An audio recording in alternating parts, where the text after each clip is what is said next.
Ben жылкычы sen çaban, kıykırıp dodon ün salan.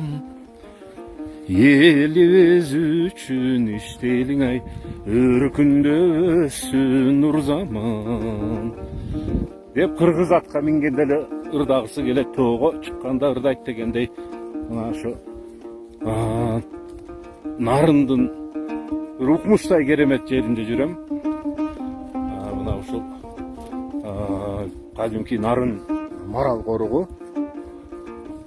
Мына бийик асказоолор. Жорго. Мага бүгүн жорго ат тийди. Демеле шабылдайт го.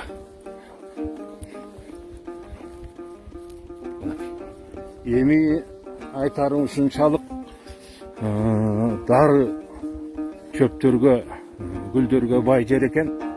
Азыр өзүнчө бир видео репортаж кылам. Окумган канча мына тоолорду бир көрүп, түнү менен жамгыр жаап, азыр күн ачылып келатат.